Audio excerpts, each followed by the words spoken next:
koinano haroya mohaini khorang bisalai manuk jakha koksba kanchanpur habharo patal konna jamatiano jotono kahamke saimano hasteo simia bhar bhaktorobo sinima jakha jora kaisao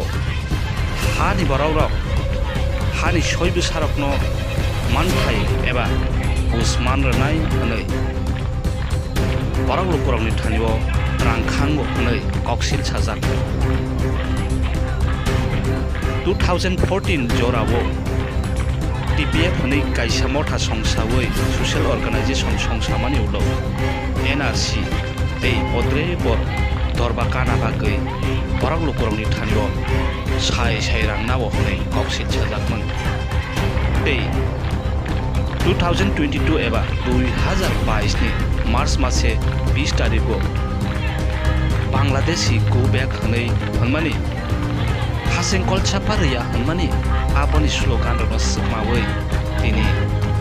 बो BJP नि याफा टलावो आम हाइरोनो साजा क्यांगै बरं लुकुराव आ सालरोगो रांखांगै हाबा खाइबै हुबा खाइबै खक्सा मासा आजेमानो आरां रक रहरमानि दं रांखि फेलेरे फाइनि हनै मोखां समलायजाक खरांथि सालायजाक नुकजागैनो दंग तालथाम तालब्रै रमै तामनि हिंबा बरं लुकुराव याव साना बागै एबा दरबार काना बागै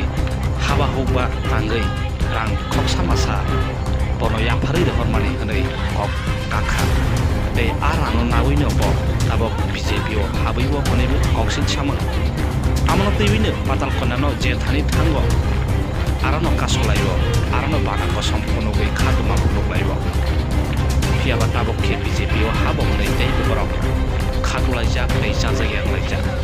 नुकजा फिका रांसालो महायनो हायनि हाय गरम कांचनपुर हाफार गोनांगै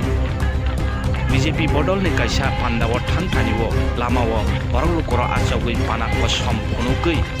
खरांथि सालायजा कक्सबा पातालखना ताफायदि पातालखना माहाया हनै हाखिताबक बरक लुकुरक संलायजा दफानो बियांदि गितलांना नायबै दं एबा थांगै साक साक माहायखे ओंगै सोगजागनानि नांखा आबो गाहामके सिथाय